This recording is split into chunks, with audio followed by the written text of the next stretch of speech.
Salam sejahtera untuk kita sekalian. Shalom. Assalamualaikum warahmatullahi wabarakatuh.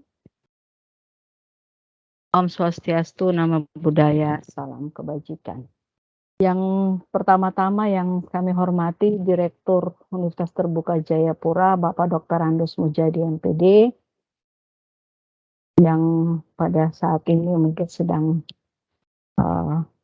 baru mau join, kemudian narasumber Bapak Veta Roy, SE MPA, dari Widya Suara BKKBN Provinsi Papua, dan rekan-rekan peserta webinar kemahasiswaan seri kelima pada pagi hari ini, mahasiswa dan masyarakat umum yang ada di Provinsi Papua. Jadi kita akan mulai kegiatan seminar kita dengan topik, maaf,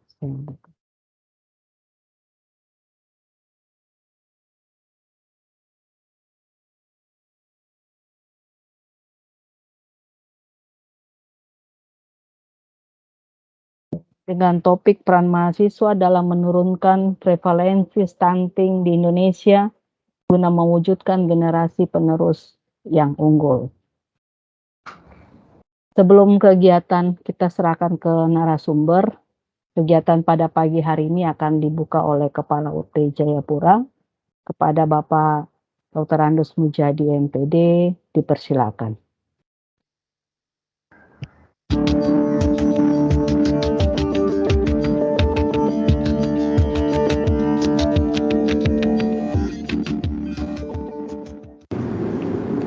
Assalamualaikum warahmatullahi wabarakatuh. Salam sejahtera bagi kita semua. Om Swastiastu, Namo Buddhaya, salam kebajikan. Selamat pagi. Yang saya hormati narasumber Bapak Veta Roy, SE MPA dari BKKBN Provinsi Papua. Dan yang utama para peserta mahasiswa UT Jayapura yang pada hari ini dan pagi ini mengikuti acara seminar yang diadakan oleh UT Jayapura dengan judul prevalensi stunting.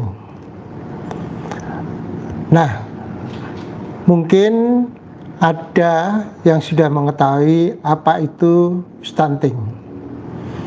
Dan mungkin juga sebagian sudah tahu, tapi sebenarnya apa sih pengertian yang mendalam tentang stunting? Nah, kalau kita bicara tentang stunting, tentu sederhana saja kalau kita sebut bahwa tubuh pendek atau pendek. Nah, kalau kita bandingkan misalnya prevalensi stunting, itu sangat pendek, ya, amat sangat pendek. Nah, prevalensi sendiri itu merupakan ukuran parameter atau persentasi, proposisi yang dilihatkan, ya, bahwa anak balita atau anak-anak yang belum tumbuh dengan baik tentang tingginya, sehingga dia menjadi pendek atau ukurannya tidak seperti biasanya tumbuh kembangnya. Nah, biasanya dialami oleh anak-anak yang balita. Perlu diketahui bahwa di Indonesia sendiri tahun 2001 ya, 2021 ya, itu dari Departemen Kementerian Kesehatan, ya, itu mengatakan bahwa ada 24% lebih, ya, balita di Indonesia itu mengalami prevalensi stunting.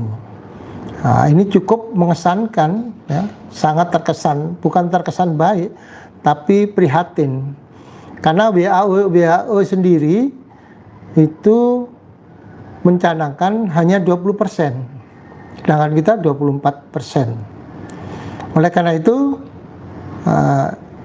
bagaimanapun kita harus berusaha menghindari hal yang demikian. Dan usaha pemerintah berencana itu mendekati angka 40% untuk tahun-tahun yang akan datang. Nah, bagaimana dengan mahasiswa yang sekarang sebagai ibu yang punya anak di bawah balita atau masih dalam skop balita, tentu ini akan lebih tertantang sendiri untuk memahami apa sih itu stunting atau prevalensi stunting. Nah, mudah-mudahan dengan seminar ini bapak-bapak maupun ibu-ibu yang mempunyai anak balita mampu menyerap ilmu ini dan mampu menerapkan pada anak kesayangan. Ya.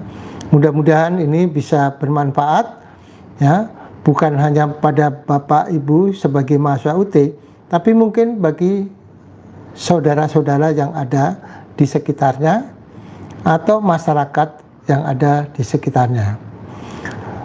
Akhirnya, terima kasih saya ucapkan pada panitia yang telah menyiapkan seminar ini dengan baik, yang dipandu oleh Ibu Milka, kemudian para teman-teman sekalian, dengan ucapan Bismillahirrahmanirrahim. Seminar prevalensi stunting secara resmi saya nyatakan dibuka. Terima kasih. Assalamualaikum warahmatullahi wabarakatuh.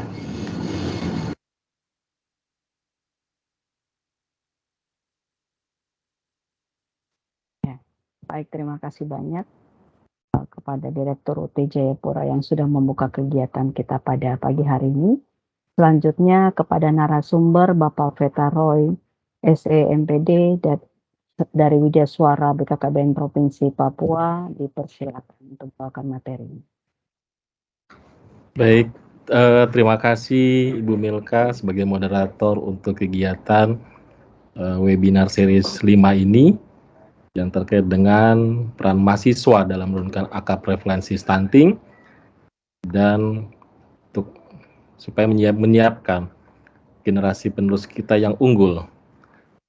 Sebelumnya, pertama-tama saya mengucapkan terima kasih kepada Bapak Dr. Andes Mujadi MPD selaku Direktur UPBJJ UT Jayapura yang sudah memberikan kesempatan kepada saya dari perwakilan BKKBN Provinsi Papua untuk menyampaikan terkait dengan sosialisasi stunting ini, karena memang kami pun dari BKKBN juga sudah ada MOU dengan perguruan tinggi dalam hal menyampaikan sosialisasi pada stunting khususnya kepada mahasiswa-mahasiswa, karena mereka juga salah satu peran penting dalam pencegahan stunting yang ada di Indonesia ini. Kemudian untuk kepada seluruh panitia webinar kemahasiswaan series 5 ini, saya juga mengucapkan terima kasih atas fasilitas yang telah diberikan sehingga kami dari BKKBN dapat menyampaikan sosialisasi ini. Pertama-tama, puji dan syukur daripada Tuhan Yang Maha Kuasa atas kesempatan yang diberikan sehingga kita semua sampai dengan saat ini masih dalam keadaan sehat-sehat, ya Bapak Ibu ya, sehingga kita bisa mengikuti kegiatan di pagi hari ini. Perkenalkan, kata orang tak kenal maka tak sayang, tapi jangan disayang nanti yang di rumah marah katanya. Jadi nama saya Veta Roy, saya sebagai Widya Suara perwakilan BKKBN Provinsi Papua. Demikianlah perkenalan singkat kita pada pagi hari ini. Kita akan masuk langsung ke materi yang berjudul peran mahasiswa dalam menangani menurunkan prevalensi stunting Indonesia guna mewujudkan generasi penerus yang unggul. Ya, selanjutnya. Baik, tadi secara singkat kita sudah mendengar sambutan dari Direktur UPBJ JJUT Jayapura terkait dengan stunting. Sebelumnya juga ada video-video yang memang tadi saya minta ditampilkan. Ternyata banyak di kita sendiri yang tidak memahami stunting. Pernah dengar, tapi belum tahu apa itu stunting. Bagi orang Papua, mungkin stunting itu tidak berbahaya. Betul ya? Yang berbahaya itu mungkin malaria, demam berdarah. Karena kalau stunting mungkin ya dia masih fisiknya ada. Tapi yang berbahaya, nanti kita akan lihat, yaitu adalah kecerdasan otaknya, bukan fisiknya yang pendek. Jadi stunting adalah gangguan pertumbuhan dan perkembangan anak akibat kekurangan gizi kronis. Jadi di sini kata kuncinya adalah kronis. Kronis itu berarti sudah sangat parah sekali, Bapak Ibu rekan-rekan mahasiswa UT. Kemudian terjadinya infeksi berulang. Jadi stunting tidak hanya ketika anak tersebut sering sakit, kemudian dia berulang sakit, maka akibatnya nutrisinya hilang, tubuhnya menurun, sehingga anak tersebut berisiko stunting dan bahkan menjadi stunting.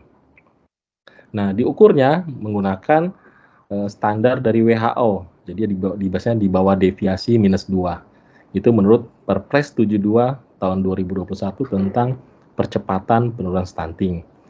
Dan ditandai ketika pada saat bayi lahir, berat badannya kurang dari 2.500 gram atau 2,5 kilo, dan tinggi badannya kurang dari 48 cm. Selanjutnya, kalau stunting yang dalam lebih sederhana lagi, jadi kekurangan gizi kronis pada bayi di 1000 hari pertama kehidupan. Jadi 1000 hari pertama kehidupan ini, Bapak Ibu saya jelaskan, bukan pada saat bayi tersebut sudah lahir, melainkan sejak dalam kandungan. Jadi ketika bayi itu sudah prakonsepsi, pada saat pembuahan, itulah dimulai dari pola pengasuhan. Jadi pola pengasuhan itu bukan pada saat anak itu lahir, kemudian kita mulai mengasuh anak, tapi sejak dari kehamilan 1 minggu itu sudah mulai dilakukan pola pengasuhan. Jadi si ibu hamil wajib untuk mendapatkan gizi yang sesuai untuk pertumbuhan calon anak tersebut nantinya. Nah, akibatnya apa ini kalau misalnya pada saat masa kehamilan anak tersebut kurang gizi? Maka akan menyebabkan terhambatnya perkembangan otak dan tumbuh kembang anak. Nah, itulah yang berbahaya dari stunting. Jadi stunting ini tidak bisa disembuhkan, tapi bisa dicegah. Dan untuk angka stunting di Indonesia tahun 2018 ini angkanya 27,67%. Di tahun 2019 dan di 2020 angkanya ada di 29%. 24%. Nanti kita lihat untuk Papua itu masih di 29%. Selanjutnya. Oke. Nah, ini Bapak Ibu rekan-rekan mahasiswa, kalau kita lihat gambar ini, yang stunting itu yang mana? Yang 105 cm, 125 cm, atau 100 cm? Boleh cat ya kalau memang ada yang ini. Silakan kita sambil ini berinteraksi. Dari gambar ini kita lihat yang stunting yang mana? Ada yang mau menjawab mungkin? Silakan.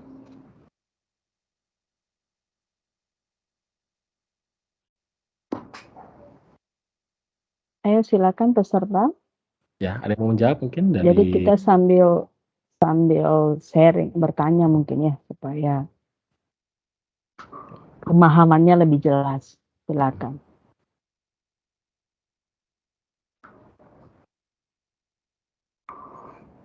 Oke, masih ragu-ragu ya, takut salah. Baik. Nggak apa-apa. Kalau dari gambar ini, yang 105 cm 7 tahun, 125 cm 7 tahun, dan yang 100 cm itu 4 tahun. Yang stunting adalah yang 105 cm di usia 7 tahun. Karena yang kalau 100 cm karena usianya memang masih 4 tahun, jadi memang masih dalam pertumbuhan. Jadi stunting itu di usia sepantarannya atau dalam usia yang sama, tapi tinggi badannya tidak sama dengan anak-anak sebayanya. Nah, ini yang di warna merah ya, itu yang stunting. Karena temannya tingginya 125, dia masih 105 cm dengan usia yang 7 tahun. Oke, next, selanjutnya. Nah, ini adalah salah satu alat yang dari WHO untuk memantau pertumbuhan dan perkembangan anak. Jadi kalau masih kecil, kan kita bingung melihat, gimana sih melihat anak itu stunting?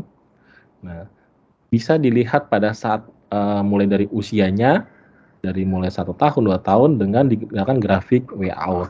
Dan ada juga kartu kembang anak. Jadi misalnya pada saat anak itu sudah usia 5 bulan, dia bisa melakukan apa? Mungkin mendongakkan kepala, atau pada saat usia di atas 10 bulan mungkin sudah bisa merangkak dan sebagainya. Itu menandakan pertumbuhan dan perkembangan anak. Jadi bisa juga lihat kecerdasannya dari situ, Bapak Ibu rekan-rekan mahasiswa. Selanjutnya, ini akan saya kasih contoh bagaimana melihat anak tersebut stunting. Ini mohon maaf, ini karena kita dalam webinar agak susah untuk langsung melakukan tindakannya. Jadi misalkan usia anak tersebut 4 tahun, dia mempunyai berat badan 11 kg, tinggi badan 92 cm. Nah, yang kita akan gunakan pertama adalah usia anak tersebut 4 tahun. Jadi kalau kita lihat di bagian bawah, ya Bapak ada 2 years, 3 years, 4 years, jadi kita ambil yang di 4 tahun.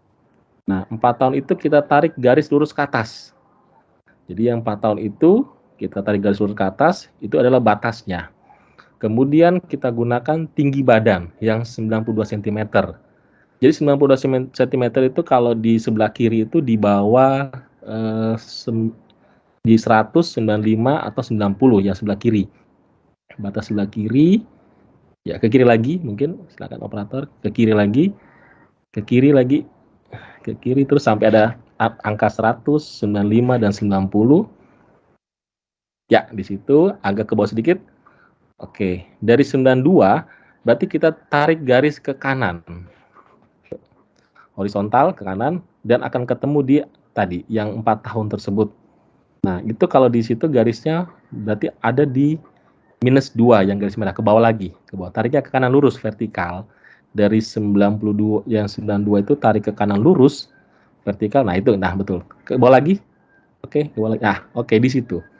Nah, itu ketahuan itu anak tersebut stunting. Semakin ke bawah berarti stuntingnya memang semakin parah. Inilah cara mengukur sederhana yang menggunakan dari kartu WHO. Selanjutnya, kemudian apa sih penyebab stunting, kemudian dampaknya dan permasalahannya. Selanjutnya, jadi faktor penyebab stunting betul memang dari rata-rata kekurangan gizi kronis. Tapi tidak semua itu disebabkan oleh kekurangan gizi.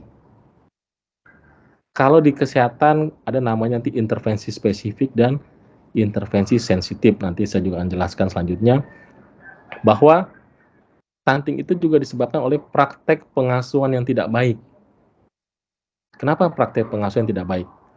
Tadi di awal saya sudah jelaskan bahwa pola pengasuhan atau 1000 HPK itu mulai dari ibu itu mengandung, mulai dari 1 minggu atau 1 hari itu sudah mulai praktek pengasuhan.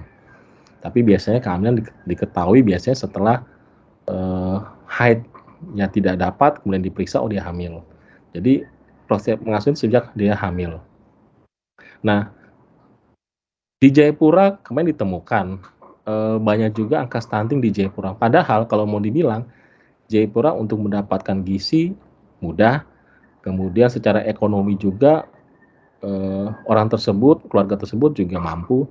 Tapi kenapa anak tersebut terindikasi stunting? Karena adanya praktek pola pengasuhan yang tidak baik.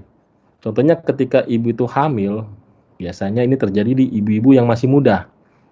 ibu-ibu yang mungkin nikah pada usia dini dan pada saat hamil dia tidak mau untuk banyak makan. Kalau tanya, "Kenapa alasannya?" "Aduh, nanti saya gendut, saya gemuk, nanti suami saya tidak sayang lagi." Nah, itu yang salah. Akhirnya anak yang di dalam kandungannya yang harusnya mendapatkan nutrisi, dia tidak mendapatkan itu. Karena si ibu tersebut, ibu hamil tersebut, dia diet-diet. Dia tidak mau untuk makan yang banyak. Nah, itu salah satu penyebab stunting juga. Kemudian pada saat melahirkan, ibu tersebut tidak mau untuk memberikan ASI-nya. Ya, entah alasan apa, padahal sebenarnya ASI tersebut merupakan salah satu yang membuat si bayi tersebut mempunyai kekebalan tubuh. Pertama sudah gratis, dia mempunyai kekebalan tubuh, dan kalau misalnya kita cari di susu formula semahal apapun, itu tidak ada kandungan kolostrum yang ada di ASI. Nah, itu salah satu pola asuh yang salah. Kemudian pada saat setelah 6 bulan harusnya anak tersebut mendapatkan makanan pendamping ASI atau tambahan. Jadi tidak hanya ASI tapi sudah mendapatkan makanan tambahan, dan itu juga didukung harus makanan-makanan bergizi. Sebenarnya makanan bergizi tidak harusnya yang mahal, yang sederhana juga banyak makanan bergizi. Misalnya telur, ikan teri.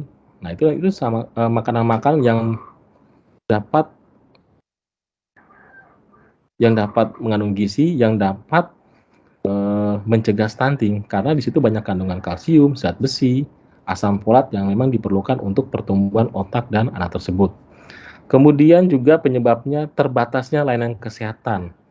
Jadi kalau mungkin di desa-desa atau di daerah terpencil memang agak susah untuk akses puskesmas, pustu atau pusdu. Nah, karena memang agak susah untuk akses sehingga kesulitan. Seharusnya memang di tiap kampung itu ada minimal satu bidan. Dan kami dari BKKBN kemarin melatih untuk tim pendamping keluarga yang nanti ditempatkan di tiap-tiap desa, terdiri dari bidan, kader KB, dan kader PKK.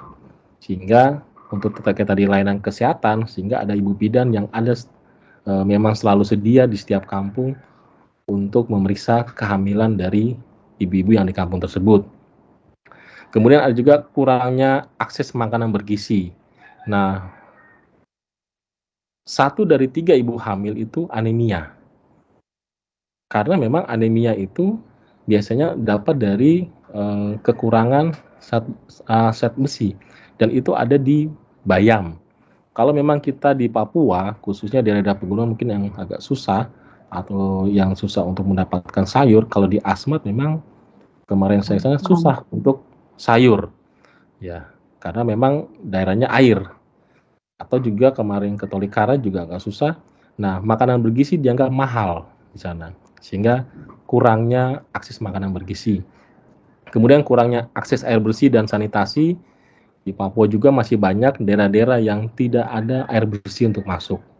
Nah, inilah berbagai penyebab stunting selain dari tadi kekurangan gizi, tapi juga ada hal-hal lain yaitu praktek pengasuhan, kemudian kesehatan yang tidak terjangkau oleh masyarakat, dan kekurangan akses air bersih.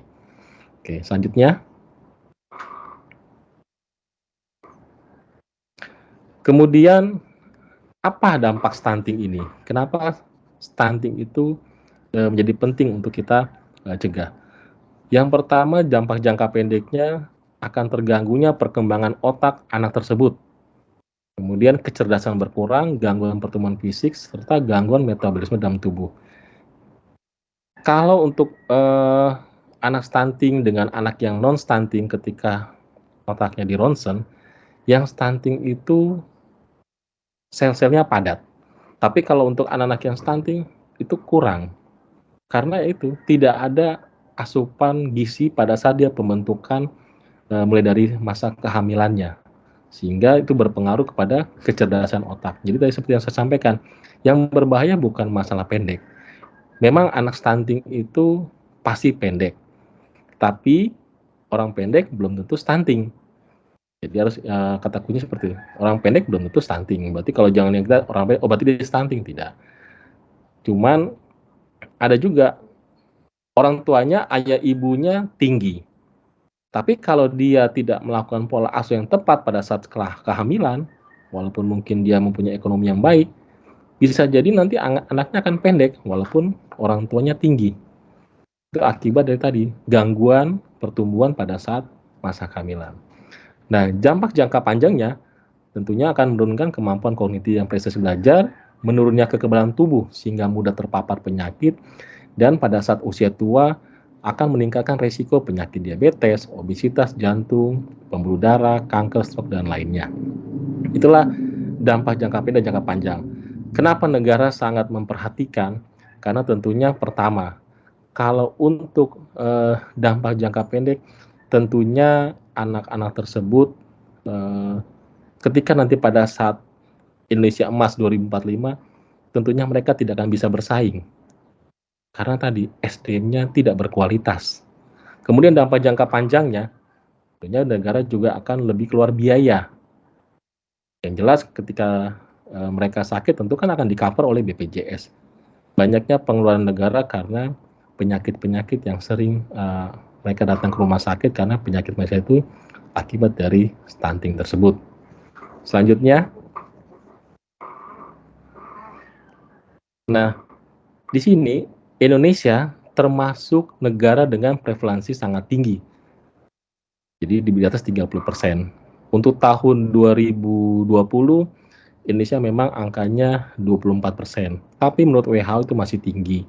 Karena untuk penyebaran wilayah Indonesia masih banyak provinsi-provinsi yang angkanya di atas 35%. Itu mengapa Indonesia masih masuk dalam negara berisiko stunting. Selanjutnya, kemudian kalau secara Asia Tenggara, Indonesia peringkat ketiga di tahun 2018 setelah Timor Leste dan India. Kalau untuk di sini, yang kalau kita lihat di sini yang warna yang oranye agak krem, ini merupakan kalau kita petakan, nah memang agak kecil, masih banyak di dunia ini yang memang anak-anaknya berisiko stunting. Oke.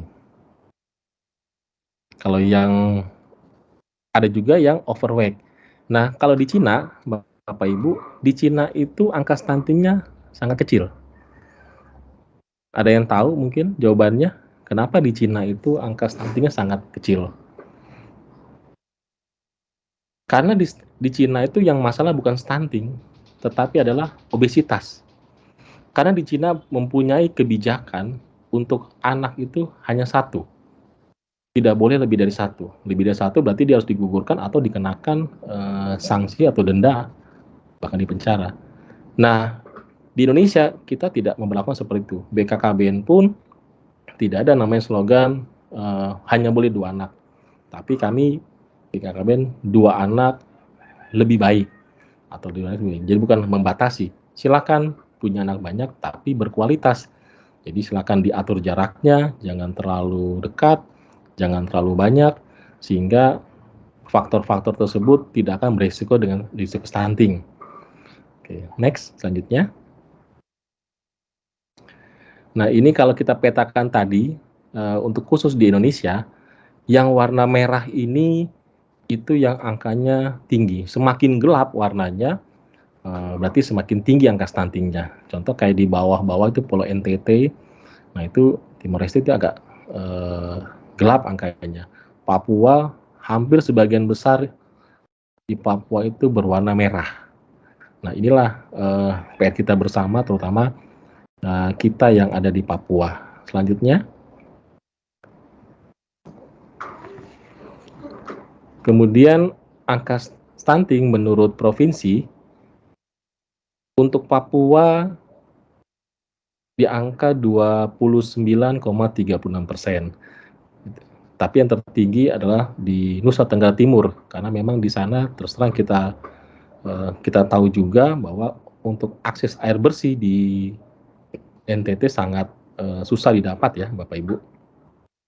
Kemudian yang terendah yaitu DKI Jakarta, Babel, dan Bali untuk prevalensi rendah yang di bawah 20%. Baik, selanjutnya. Nah, ini posisi prevalensi balita stunting di tahun 2021 dengan sumber data dari SSGI. Papua masih di angka 29,5, jadi turunnya cuma sedikit Bapak Ibu. Ini di tahun 2021, padahal target kita itu Pak Jokowi minta 14% angkanya. Selanjutnya, kemudian kalau kita lihat untuk daerah Jayapura, kota Jayapura angkanya 22,9%. Ini kota Jayapura. Berarti memang tinggi. Jadi bukan berarti kalau misalnya di daerah yang kita mungkin mudah, akses air bersihnya mudah, gizinya mendapat, tidak, karena tergantung dari tadi pola asuh juga yang salah. Selanjutnya, kemudian kalau kita lihat data pada slide ini, rata-rata penurunan stunting normal itu harusnya 2,5% per tahunnya. Kalau memang kita ingin mencapai di tahun 2024 itu 14%. Tapi kalau kita lihat data yang tadi kita tampilkan, untuk Papua sudah 2021 tapi masih belum bergerak, masih 29,5%. Nah, itulah kenapa kami juga termasuk mensosialisasikan ini di perguruan tinggi negeri yang ada di Indonesia. Salah satunya kita berkolaborasi, karena stunting ini tidak bisa untuk dikerjakan sendiri, butuh multisektor bersama-sama untuk mencegah stunting. Kesehatan sudah dengan intervensinya, tapi daya ungkit mereka hanya 30%, dan 70%-nya ada di lintas sektor termasuk di pendidikan. Selanjutnya, kadang kalau saya ke daerah-daerah, ketika kita bicara menurunkan angka stunting, banyak mungkin yang merasa, oh tidak mungkin Pak, dari Papua 29 kok jadi 14. Katanya itu terlalu mimpinya terlalu jauh. Tapi pemerintah sebelum melakukan kebijakan, pemerintah sudah melakukan benchmarking negara-negara yang berhasil menurunkan stunting dalam waktu singkat dan drastis angkanya. Contohnya di sini kita lihat Peru, dalam waktu 4 tahun dia bisa menurunkan dari angka 54% menjadi 37%. Kemudian di India dari 44% menjadi 22,8% dalam waktu 7 tahun. Nah, kemudian Bolivia rata-rata penurunan juga 2,5% per tahun, kemudian Korea 1,7% per tahun. Nah, apa yang mereka lakukan negara tersebut? Pertama kita lihat di Peru, mereka fokus pada keluarga miskin, karena yang jelas ketika masalahnya adalah kekurangan gizi, kalau keluarga tersebut ekonominya lemah, bagaimana dia bisa mencukupi kebutuhan akan gizinya? Nah, salah satu dari pencegahan stunting, BKKBN bekerjasama dengan statistik, dengan juga dengan kesehatan, kita mendata keluarga-keluarga yang berisiko stunting. Jadi berisiko stunting tidak hanya berarti dia kondisi, tapi memang mempunyai ekonomi yang lemah, kemudian tidak ada air bersih di lingkungannya, sehingga ketika kita mendapati keluarga miskin tersebut, kita bisa melaporkannya ke dinas sosial supaya mereka mendapatkan bantuan, tercatat sebagai PKH dan mendapatkan BLT. Kemudian juga di situ ada program WASH yang dilakukan oleh Peru, yaitu Water Sanitation dan Hygiene, di mana air bersih menjadi suatu kewajiban. Contohnya begini Bapak Ibu, kalau anak tersebut memang sehat, ASI-nya juga diberikan secara lancar, tapi lingkungannya tidak ada air bersih, ketika dia buang air besar di tempat sembarangan, lalat hinggap ke makanan bayi tersebut, maka anak tersebut akan diare. Itu yang disebabkan dibilang terjadi infeksi berulang. Ketika terjadi infeksi berulang, anak tersebut akan selalu sakit-sakitan dan pasti tubuhnya akan turun, berat tubuhnya akan turun. Nah, makanya program air bersih itu wajib. Kemarin juga saya mendengar salah satu bentuk Abdimas dari UT Jayapura, saya sangat mengapresiasi di mana ketika mendapati daerah-daerah di Jayapura yang tidak ada air bersih, pihak dari UT Jayapura membangun MCK. Itu sangat membantu bagi masyarakat tersebut. Ketika mereka sudah mempunyai MCK atau air bersih, itu sangat membantu dalam hal pencegahan stunting di daerah tersebut. Kemudian di India juga melakukan namanya advokasi pentingnya 1000 hari pertama kehidupan. Jadi memang dari sejak hamil, ibu-ibu yang hamil itu sudah diajar untuk melakukan pola asuh yang benar. Sampai dengan anak tersebut berusia 2 tahun. Jadi 1000 APK itu 270 itu 9 bulannya, dan sisanya itu adalah pada saat anak itu sampai dengan berusia 2 tahun. Kemudian ada think tank yang menyiapkan saran kebijakan berbasis bukti kepada pemerintah. Think tank ini kalau untuk saat ini yang disebut di Indonesia namanya TPPS, Tim Percepatan Penurunan Stunting. Tim Percepatan Penurunan Stunting ini, Bapak Ibu rekan mahasiswa, dibentuk oleh pemerintah dengan dasar Perpres 72 dan ada di provinsi, kabupaten, kecamatan, hingga tingkat desa. Tujuannya apa? Agar saling ada koordinasi. Jadi di TPPS ini semua lintas sektor yang memang terlibat atau terkait dengan penurunan stunting ada di dalam wadah tersebut. Jadi Tinta sebagai wadah pemikir yang menyiapkan saran kebijakan. Kemudian promosi ASI eksklusif dan empasi yang terfortifikasi, dan juga sama di Bolivia program WAS. Dan yang terakhir adalah pemberian vitamin A dan protein hewani untuk anak-anak tersebut. Inilah salah satu yang diadopsi oleh pemerintah supaya Indonesia pun bisa menurunkan angka stunting dalam waktu singkat. Kalau saya pribadi tidak perlu 14%. Kalau perlu 0%, kenapa harus kita, kalau itu bisa kita cegah, ya kita bisa lakukan. Mungkin yang utama adalah perlunya sosialisasi dan pengetahuan atau informasi sehingga semua masyarakat mengetahui bahaya dari stunting ini. Sehingga kalau memang kita mengetahui informasi ini, baiknya kita menyampaikan kepada keluarga-keluarga terdekat, masyarakat, atau misalnya mahasiswa juga bisa saling update status sehingga itu tersebar informasi ini. Selanjutnya, nah di slide ini Presiden kita Pak Jokowi menargetkan stunting turun jadi 14% di tahun 2024. Selanjutnya,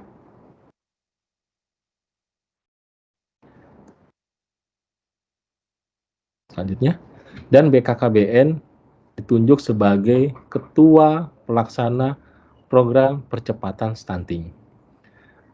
Sebelumnya stunting ini dikelola oleh Kementerian Kesehatan dan Dinas Kesehatan ada nih.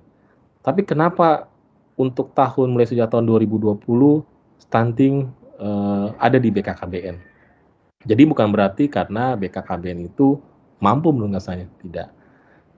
Karena stunting itu adanya di keluarga, Bapak Ibu rekan-rekan mahasiswa, bukan di masyarakat. Dan stunting itu tadi tidak bisa disembuhkan, tapi bisa dicegah. Di mana cegahnya? Ya di keluarga tersebut. Kita mencegah mulai dari keluarga. Oke. Jadi makanya kenapa BKKBN ditunjuk sebagai Ketua Pelaksana untuk penurunan stunting, karena memang stunting itu adanya di keluarga. Tapi kami hanya sebagai penggerak fungsinya atau mengkoordinasikan sebagai advokasi. Nanti yang melaksanakan adalah instansi-instansi terkait. Selanjutnya, nah ini adalah susunan dari tim percepatan penurunan stunting yang ada di tingkat pusat. Jadi ketuanya adalah Wakil Presiden, Pak Maruf Amin, kemudian pengarahnya Menteri Kesehatan, kemudian Menteri Bappenas, dan dari Sosial, Menteri Desa Pembangunan Agraria, Agama, hingga Kepala Staf Kepresidenan. Pelaksananya adalah BKKBN, kemudian untuk anggota-anggota pelaksananya yaitu pejabat tinggi media yang ada di kementerian-kementerian terkait. Jadi memang tidak bisa dilaksanakan sendiri. Selanjutnya, kemudian untuk pelaksanaan program percepatan penduduk stunting diperlukan terlibatnya secara konvergen dan terintegrasi. Maksudnya terintegrasi adalah mulai dari pusat sampai dengan desa itu saling terintegrasi. Karena tidak mungkin kita kerja sendiri, daerah sini mengerjakan sendiri. Tentu butuh arahan dari pusat, juga untuk dana-dana anggaran yang akan dilakukan percepatan itu semuanya dikontrol dari pusat. Contohnya ketika pembangunan air bersih, itu dananya ada di PUPR. Nah, apakah PUPR sudah melaksanakannya? Nah, itu semua dikontrol dari tim percepatan penanggulangan stunting. Hingga desa, apakah desa sudah melaksanakan program penanggulangan stuntingnya? Itu juga dikontrol dari tingkat pusat hingga ke tingkat yang paling rendah. Selanjutnya, apa yang menjadi tujuan ke depan? Yang jelas, penurunan stunting ini tujuannya menciptakan generasi emas di tahun 2045 untuk SDM unggul dan Indonesia maju. Di tahun 2045 kita sudah dengar sampai bahwa itu ada yang dinamakan puncak dari bonus demografi. Bonus demografi adalah bagaimana di mana generasi-generasi yang produktif pada usia tersebut lebih banyak jumlahnya dibandingkan dengan usia yang tidak produktif. Harapannya adalah bahwa generasi tersebut ketika dia sudah sampai puncaknya, dia mempunyai pekerjaan, dia bisa mendapatkan pekerjaan, sehingga dengan dia bekerja tentu mendapat penghasilan dan Indonesia mendapatkan dampaknya. Tapi kalau misalkan di tahun 2045 SDM kita tidak berkualitas karena stunting, kira-kira ketika dia akan melamar pekerjaan, apakah bisa diterima? Mungkin tes CPNS, mungkin tes di kantor-kantor BUMN, atau perusahaan-perusahaan swasta, mungkin tidak tembus. Karena pada saat tes, dia tidak bisa menyelesaikan soal-soal tersebut dengan baik. Karena tadi, faktor kecerdasannya. Tentunya kalau sudah sampai seperti itu, bukan lagi bonus yang didapatkan, tapi bencana. Yang jelas akan banyak pengangguran, kemudian SDM kita tidak bersaing. Untuk di dalam negeri saja kita sudah susah bersaing, apalagi untuk di luar negeri. Kalau kita mempunyai kualitas SDM yang unggul, tentu kita tidak hanya mungkin bekerja di dalam negeri, tapi juga dipakai di negara luar.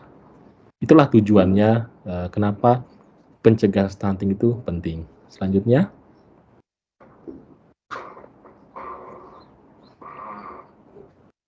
oke. Ini tadi yang saya jelaskan, meningkatkan kualitas SDM sejak dini dengan mengatasi persoalan stunting. Selanjutnya, nah, caranya tadi saya sudah sampaikan, stunting itu tidak bisa disembuhkan, namun bisa dicegah dengan cara memutus rantai sebelum dia lewat usia 2 tahun atau yang 1000 HPK tersebut. Jadi kenapa harus fokus kepada 1000 HPK? Yang dimulai dari pada saat anak tersebut ada di dalam kandungan si ibu. Jadi pada saat di anak tersebut mulai dari kandungan, bagaimana si ibu menyiapkan calon bayi yang tersebut dengan memberikan nutrisi-nutrisi atau gizi yang baik, sehingga diharapkan perkembangan otaknya, perkembangan si janin tersebut pada saat lahir memang memiliki kualitas yang baik. Kemudian dilanjutkan setelah melahirkan atau pasca salin dengan memberikan ASI eksklusif selama 6 bulan dan empasi hingga usia 2 tahun. Karena itu waktunya pembentukan otak. Jadi inilah cara memutus rantai barantai stunting. Kalau itu sudah lewat, tentu sudah tidak bisa diperbaiki lagi. karena tidak mungkin untuk kembali ke belakang karena pembentukan otak sudah stop. Nah, itulah salah satu caranya dengan memutus mata rantai hingga dan fokus pada 1000 hari pertama kehidupan. Selanjutnya. Nah, di sini kita lihat ada sensitif dan spesifik. Jadi tadi di tim percepatan penurunan stunting itu ada berbagai kementerian yang tergabung dalam tim percepatan penurunan stunting. Nah, di sini merupakan intervensi yang dilakukan, ada sensitif dan spesifik. Kalau kita lihat di gambar di spesifik yang garisnya biru, spesifik adalah fokus kepada sasarannya atau orangnya. Tapi kalau sensitif fokus di luar sasaran tersebut. Karena tadi penyebab stunting tidak hanya dari kekurangan gizi, tapi juga dari luar. Contohnya ada faktor kemiskinan, kemudian sanitasi yang buruk, yang di luar warna merah, kemudian kurangnya air bersih, dan pendidikan. Salah satu faktor pendidikan adalah kurangnya informasi atau pengetahuan, baik kepada sasaran atau sasaran dari stunting tersebut, maupun juga dari lingkungan masyarakatnya yang tidak mendapatkan informasi. Sehingga inilah faktor spesifik dan sensitif. Nah, pemerintah untuk spesifik itu lebih banyak dominan ada di Kementerian Kesehatan. Jadi pada saat mulai pendampingan ibu hamil, Kementerian Kesehatan juga mendampingi, melihat, memonitor pertumbuhan janin tersebut, kemudian memberikan makanan-makanan bergizi juga kepada ibu hamil. Apalagi kalau misalnya pemeriksaannya dilakukan di posyandu, tentu akan banyak makanan-makanan bergizi yang bisa didapatkan si ibu hamil tersebut. Kemudian pada saat pranikah juga diberikan pembekalan atau informasi. Jadi dia siap nikah tapi harus juga siap hamil. Berarti ketika nanti pada saat dia hamil, dia harus mempersiapkan calon bayi tersebut hingga usia 2 tahun betul-betul mendapatkan gizi yang berkualitas. Dapatnya. Kemudian di sisi lain untuk kemiskinan, sanitasi, air bersih itu ada tugasnya di luar Kementerian Kesehatan. Itu tugasnya Dinas PU, kemudian Dinas Sosial, Kementerian Agama, Pendidikan, itu juga harus andil dalam intervensi sensitif tersebut. Selanjutnya. Nah, ini adalah contoh layanan intervensi dalam rangka pencegahan stunting. Misalnya kalau tadi yang ibu hamil untuk yang sasarannya langsung diberikan tambahan asupan gizi. Untuk remaja putri, jadi mulai dari SMP itu ketika dia sudah mendapatkan haid pertama, wajib untuk mengkonsumsi tablet tambah darah setiap 3 bulan sekali. Kenapa? Karena pada saat anak tersebut haid, dia kekurangan darah karena ada darah yang keluar. Makanya wajib remaja putri itu mengkonsumsi tablet tambah darah. Kemudian anak-anak yang 6 sampai 23 bulan wajib untuk mendapatkan makanan pendamping selain dari ASI tersebut. Kemudian anak-anak yang berusia balita dipantau pertumbuhan dan perkembangannya. Ini adalah contoh-contoh layanan dari intervensi spesifik kepada sasaran-sasaran yang memang pintu dari bayi stunting itu akan lahir atau muncul. Kemudian layanan intervensi sensitifnya, artinya di luar Kementerian Kesehatan, misalnya pada saat anak tersebut sudah lahir, wajib untuk dilakukan pemasangan KB supaya jangan sampai anak itu masih bayi, tiba-tiba sudah hamil lagi. Nanti akibatnya biasanya yang 3G. Dia masih gendong, tapi juga masih gandeng anak, sudah gendut. Nah itu yang tidak boleh, harus diatur jaraknya. Kemudian rumah tangga juga mendapatkan akses sanitasi layak, jadi harus punya jamban, kemudian punya air bersih, sama jumlah keluarga miskin harus mempunyai adanya bantuan tunai bersarat sehingga bisa mencukupi tadi kebutuhan gizinya. Nah, itulah bentuk dari layanan intervensi baik spesifik dan sensitif. Selanjutnya, pidato Presiden RI tentang PIS Indonesia bahwa pesan kesehatan dimulai sejak ibu itu hamil, karena diharapkan bayi itu sehat, kemudian tidak ada kematian bayi maupun kematian ibu yang meningkat. Jadi pada saat sudah mulai ibu itu hamil, itu sudah mulai dilakukan intervensi kesehatan atau pintu masuk dari generasi Indonesia yang unggul. Selanjutnya.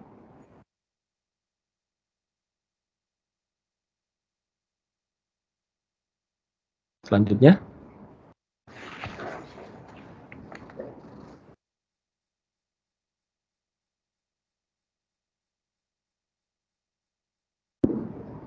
Baik, ini saya tampilkan dokumentasi pada saat kami dari BKKBN mengunjungi daerah Tolikara untuk menyampaikan sosialisasi tentang stunting. Kalau di sana ternyata intervensi kesehatannya memang sudah dilakukan. Jadi dokumentasi ini bukan berarti pembanding, oh di sana lebih bagus, tapi sebagai motivasi biasanya. Kenapa daerah-daerah yang di gunung bisa melakukan, tapi kita kadang-kadang di daerah yang mudah aksesnya tapi tidak bisa melakukan. Jadi posyandu itu rata-rata dilakukan sebulan sekali, tapi di Tolikara mereka setiap hari posyandu. Nah, jadi ibu-ibu hamil, ibu-ibu menyusui dikumpulkan di dalam ruang berbeda, karena akan diberikan makanan-makanan yang bergizi, karena di sana susah untuk akses. Tapi kalau kita foto di sini, bagaimana bayi-bayi di sana gemuk-gemuk, sehat-sehat, karena moto dari Tolikara membangun generasi emas mulai dari ovum atau pembentukan. Ini salah satu dokumentasi yang kami tampilkan. Selanjutnya. Oke, selanjutnya. Nah, terkait dengan BKKBN, BKKBN pun siap melaksanakan arahan Presiden untuk menurunkan angka stunting melalui pendekatan keluarga. Karena masing-masing kementerian punya programnya masing-masing. Dinas Sosial dengan programnya, kemudian PU juga dengan program air bersihnya, kesehatan juga dengan program kesehatannya, intervensinya, seperti tadi kita slide sebelumnya, bagaimana mereka memberikan makanan-makanan bergizi. BKKBN juga siap melaksanakan percepatan penurunan stunting melalui pendekatan keluarga, yaitu tadi dari pola asuh. Karena salah satu faktor penentu stunting adalah pola asuh. Oke, selanjutnya. Nah, pola asuh yang dilakukan di kami di BKKBN mulai dari balita, kemudian remaja, hingga pada saat ibu itu sudah hamil dan lansia. Jadi pola asuh yang dilakukan adalah bagaimana sejak ibu itu hamil paham betul apa nanti yang akan dilakukan ketika ibu itu hamil. Kalau video sebelumnya saya mungkin bisa tampilkan bagaimana kalau di Tolikara itu mereka sejak bayi itu lahir mereka sudah berbicara, mungkin mengelus-elus perutnya supaya ada hubungan batin. Termasuk pemberian ASI pun itu salah satu membentuk hubungan batin dengan anak tersebut. Jadi kami melakukan mulai dari pola asuh yang baik supaya anak tersebut tidak akan berisiko stunting. Dampaknya apa Bapak Ibu? Ketika kita memberikan pola asuh yang baik. Contohnya gini, ketika dari kecil kita sudah memberikan pola asuh yang baik, tentunya ketika anak itu menginjak remaja, anak tersebut lebih dekat dengan kita.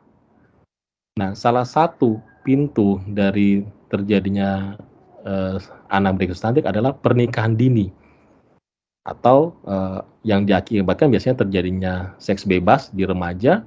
Kemudian karena sudah hamil, dia harus nikah dengan usia dini, tentunya anak tersebut akan berisiko stunting. Atau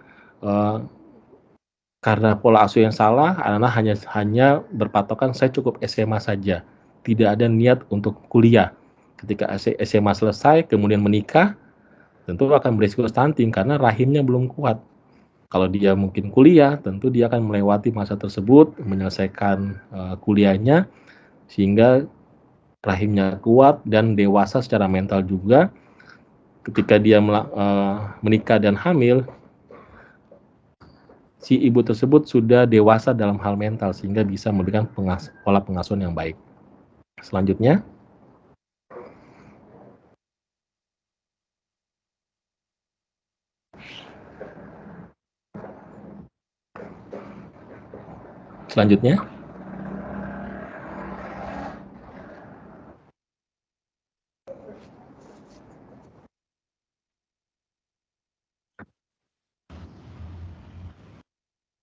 maaf belum terbuka slide-nya.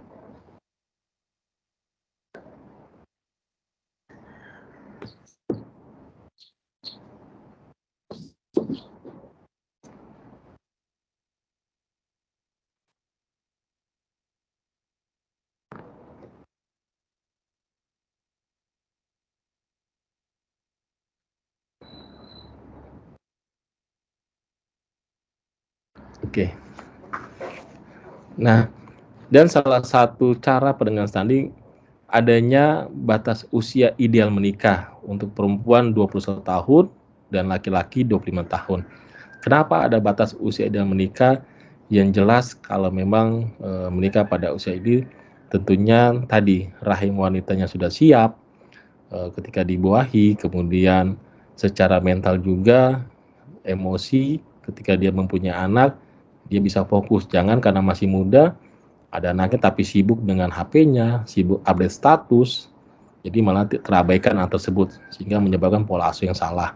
Dan laki-laki ketika usianya 25 tahun, minimal 25 tahun, tentunya dia lebih bertanggung jawab dan bekerja untuk memenuhi kebutuhannya. Selanjutnya, kemudian pentingnya juga dengan pengasuhan 1000 HPK itu masuk dari salah satu program kami di BKKBN, bagaimana menurunkan stunting dengan fokus pada 1000 hari pertama kehidupan. Selanjutnya, dan prinsip pengasuhan asah, asi, dan asuh. Jadi kebutuhan setiap anak itu, kalau dulu kita dengar asah, asi, asuh, ya ini. Asah itu untuk kebutuhan akan mentalnya, yang merupakan cikal bakal untuk proses belajar anak. Asi yaitu kebutuhan emosi dan kasih sayang. Kemudian asuh kebutuhan fisiknya, gizi, imunisasi, pengobatan, pemukiman. Nah, 3 hal inilah yang kami dari BKKBN terkait percepatan penurunan stunting untuk menerapkan itu harus ada di tiap-tiap keluarga. Jadi ketika setiap keluarga menerapkan ini, harapannya angka stunting itu tidak akan muncul karena mereka memahami akan kebutuhan dasar dari setiap anak tersebut. Selanjutnya, nah ini adalah salah satu contoh pola asuh yang diberikan kepada anak sejak dini, yaitu pola pengasuhan positif. Jadi kenapa ini berpengaruh, Bapak Ibu, rekan-rekan, teman-teman mahasiswa? Karena kalau pola asuh yang diberikan secara dini, mulai dari dia kecil, itu akan pertama selain menumbuhkan kecerdasannya, kepercayaan dirinya, juga yang paling utama adalah anak tersebut dengan orang tua terjalin hubungan yang baik. Sehingga ketika nanti dia sekolah, baik SD, SMP maupun SMA, yang didengarkan adalah orang tua. Karena adanya hubungan yang baik. Kalau anak tersebut tidak mendapatkan hubungan yang baik di rumah, dan dia mencari informasi di luar, jangan salahkan kalau anak tersebut akan jatuh ke narkoba, seks bebas. Kalau sudah seks bebas berarti dia hamil, yang pasti dia akan anak tersebut berisiko stunting juga. Atau nikah dini ketika punya anak karena masih usia dini tentu tidak akan bisa merawat anak tersebut dengan baik. Inilah salah satu bentuk pengasuhan positif kepada anak. Sehingga harapannya anak menjadi pribadi yang mandiri dan bertanggung jawab. Selanjutnya, nah ini contoh ilustrasi apa itu pola pengasuhan positif. Jadi pola pengasuhan positif itu mendidik anak dengan disiplin tapi dengan kasih sayang. Nah, ilustrasi pertama, apa yang harus dilakukan seorang ayah ibu apabila kedapatan anaknya memecahkan kaca jendela? Nah, kalau misalnya seperti ini, biasanya apa yang dilakukan? Ada yang mau jawab mungkin? Biasanya dimarahin, Pak. Dimarahin, cuma dimarahin aja. Ada lagi silakan. Dipukul ya biasanya ya. Biasanya sih ya, Pak. Biasanya. Nah itu. Jadi pola pengasuhan positif itu kita tidak harus memukul anak. Gitu. Jadi caranya salah satu bentuk pola pengasuhan positif, anak tersebut dipanggil, ditanya kenapa dia marah. Anak tersebut tidak akan sengaja memecahkan kacanya. Ketika dipanggil alasannya apa, kemudian kita ajak anak tersebut untuk sama-sama membersihkan sisa kaca dengan hati-hati. Kemudian apabila dia punya tabungan, ya untuk sama-sama patungan untuk membeli kaca yang baru. Dengan begitu dia akan tahu bahwa itulah ketika dia melakukan sesuatu yang salah, dia harus bertanggung jawab. Jadi tidak harus langsung dipukul. Selanjutnya, ilustrasi kedua. Nah, ini biasanya juga kalau kita mendapati anak-anak yang mencoret dinding, pasti kalau nggak tangannya dipukul atau anak itu dimarah. Nah, untuk yang positif, tidak harus langsung kita pukul, tapi kita panggil, kita sama-sama bersihkan dinding tersebut dengan air, sehingga anak tersebut menyadari bahwa itu salahnya. Pasti orang rata-rata orang mengatakan, ah tidak mungkin Pak, dia harus dipukul supaya dia tahu dia salah. Tapi nanti kita lihat kenapa hal ini tidak boleh kita lakukan untuk pola pengasuhan. Selanjutnya, nah mungkin awalnya ketika pun saya mengajar hal ini ke kabupaten, orang tua ragu apakah konsep ini efektif untuk mendidik anak. Memang ternyata hari ini lebih baik dibandingkan dengan konsep memberi hukuman agar anak menuruti orang tuanya. Next, selanjutnya. Nah, jadi ilustrasinya waktu kecil pasti kita juga tidak suka jika orang tua membentak atau menghardik, mempermalukan kita di depan teman-teman. Jadi kalau misalnya ada anak yang dimarahin depan teman, pasti kita nggak suka. Nah, sama juga dengan nanti anak-anak kita. Mereka juga tidak mau diperlakukan seperti itu. Tuh. Selanjutnya. Nah, di tempat kerja juga sama. Kalau ada Bapak Ibu atau rekan-rekan mahasiswa yang sudah bekerja, kan memang data banyak bekerja. Pasti kita di tempat kerja lebih senang atasan yang terbuka atau memberikan solusi, bukan suka atasan yang suka marah-marah, maki-maki, atau marah kadang nggak jelas tiba-tiba marah-marah. Pasti kita senang atasan yang kalau kita salah ditegur secara halus, ditanyakan, kemudian oh solusinya seperti ini. Nah, sama juga dengan anak-anak di rumah. Mereka lebih senang adalah orang tua yang punya solusi. Ketika mereka salah, apa solusinya? Jangan langsung dimarah atau bahkan dipukul. Nah, itu yang contoh dari pola pengasuhan positif. Selanjutnya, kenapa pola pengasuhan positif sangat cocok diterapkan? Karena pola pengasuhan positif itu Bapak Ibu, rekan-rekan mahasiswa sudah pernah dilakukan penelitian atau sudah dicoba. Di gambar ini kita lihat bahwa ilustrasi ada 2 buah pohon yang ditaruh di satu sekolah. Jadi mereka mencoba membuat eksperimen dengan menaruh 2 buah pohon, sama-sama subur, artinya sama-sama tingginya sama. Kemudian yang pohon kiri itu mereka selalu disuruh untuk memberikan kata-kata negatif kepada pohon tersebut.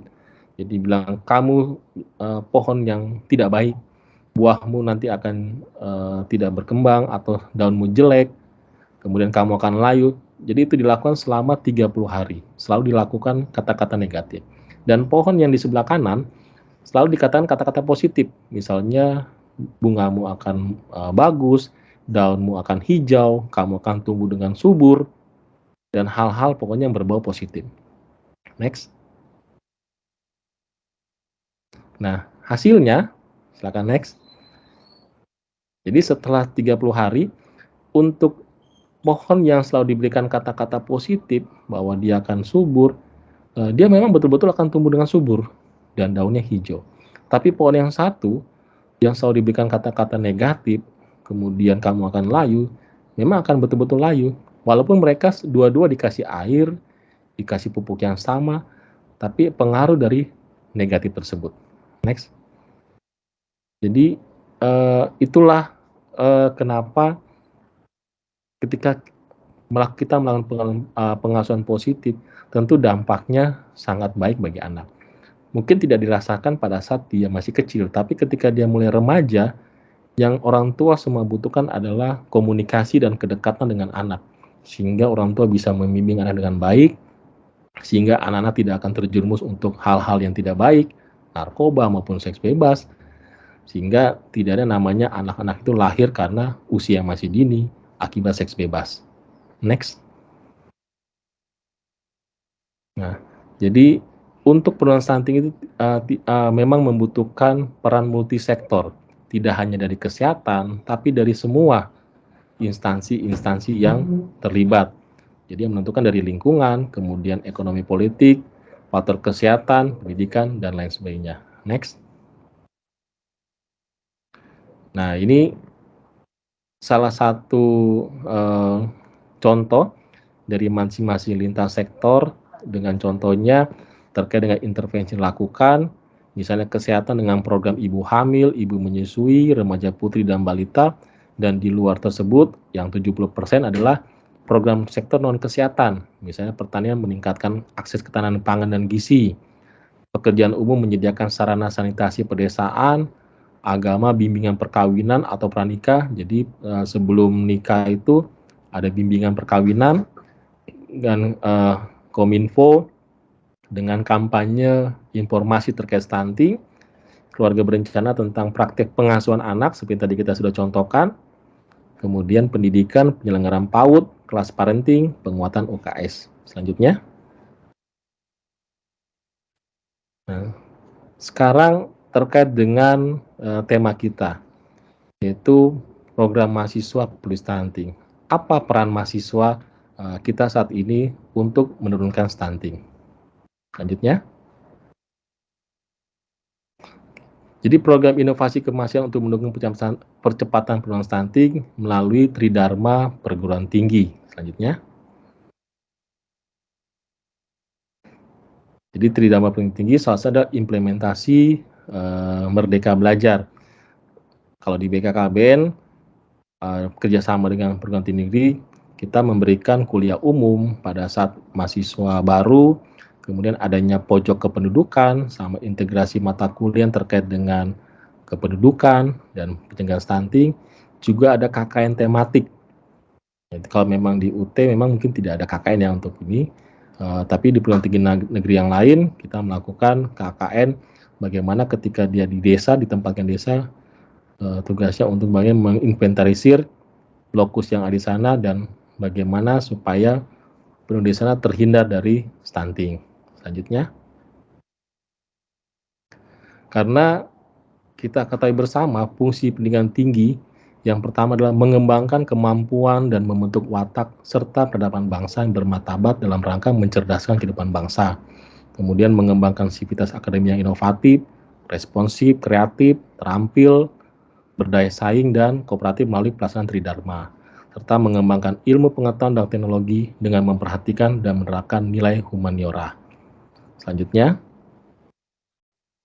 kemudian mengembangkan tujuannya agar kita mengembangkan potensi mahasiswa agar menjadi manusia yang beriman dan bertakwa kepada Tuhan Yang Maha Esa, berakhlak mulia, sehat, berilmu cakap, kreatif, mandiri, dan menjadi warga negara yang demokratis serta bertanggung jawab.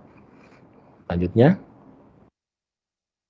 nah, sasaran mahasiswa penting, jadi kalau mahasiswa penting bilang penting adalah peduli stunting. Jadi sasaran mahasiswa peduli stunting adalah ikut berperan aktif dalam prioritas intervensi stunting dalam rangka mewujudkan generasi emas bangsa yang sehat, berilmu, cakap kreatif, dan mandiri melalui program mahasiswa peduli stunting. Selanjutnya, nah, apa nanti contoh-contohnya nanti selanjutnya akan saya sampaikan contoh-contoh bentuk dari peran mahasiswa yang dapat diimplementasikan melalui stunting. Selain dari kampus Merdeka, kemudian ada juga pengabdian masyarakat sama KKN tematik. Selanjutnya. Nah, ini adalah contoh-contoh gerakan mahasiswa peduli stunting. Misalnya mahasiswa tersebut membuat materi flyer, poster, teks, bacaan tentang stunting bagi siswa sekolah. Nah, yang tadi video sebelum kita mulai masuk materi, itu video itu dibuat oleh mahasiswa. Jadi, mereka membuat suatu video-video edukasi yang tujuannya menyebarkan informasi. Kemudian ada juga mahasiswa melakukan kegiatan kampanye konsumsi ibu hamil dengan bahan unggulan sekitar. Jadi istilahnya dapur sehat. Bahan-bahannya kan bisa dapat sekitar. Karena banyak kita di Papua ini sebenarnya mudah untuk mendapatkan makanan-makanan bergizi untuk anak kita. Contohnya apa? Kayak di Jayapura, ikan itu mudah didapat. Beda mungkin dengan di Tolikara. Susah mereka mendapatkan ikan. Di kita mudah ikan. Tapi yang kenyataannya kalau misalnya nelayan itu dapat ikan, yang dibawa pulang yang dijual ke pasar pasti yang besar-besar. Yang besar, yang memang masih bagus. Tapi yang dibawa pulang ke rumah yang kecil-kecil. Mungkin yang tidak layak makan, itu dibawa pulang ke rumah. Harusnya kebalik. Jadi jangan seperti itu. Jadi jangan kita jual yang besar tapi di rumah kita lupa. Nah, itu harus juga kita edukasi kepada masyarakat. Nah, ini. Jadi salah satu contoh gerakan-gerakan mahasiswa. Selanjutnya.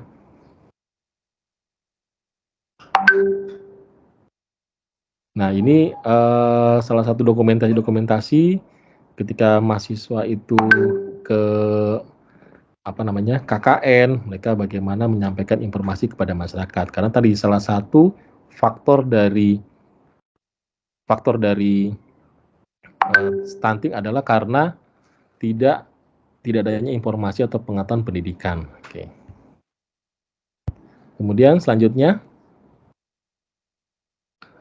pendampingan juga melalui KKN tematik stunting. Jadi kalau mahasiswa memang ada program KKN-nya, bisa untuk melakukan penyuluhan ketika ada posyandu di desanya, kemudian edukasi menu makanan sehat, bisa juga ketika berada di desa, mereka yang menyediakan contoh-contoh makanan sehat, tidak usah beli, tapi mungkin kegiatan petaninya misalnya diminta telur-telur yang retak, tapi retak bukan yang karena jelek, tapi bagus, itu disumbangkan untuk diolah menjadi makanan sehat.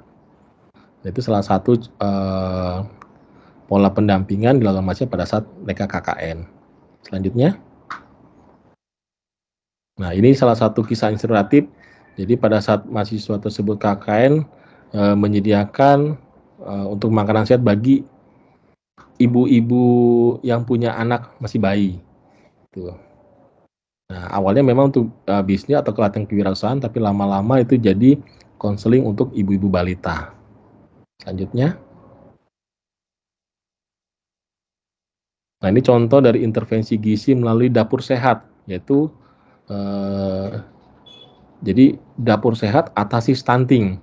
Karena banyak ibu-ibu kita atau di Papua itu yang tidak paham makanan-makanan apa yang memang sangat membantu gizi pada saat ibu-ibu sedang hamil.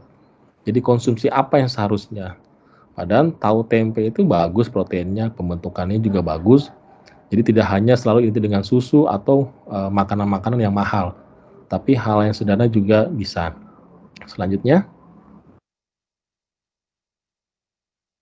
Nah, ini bilang, makanya makanan sehat tidak harus mahal.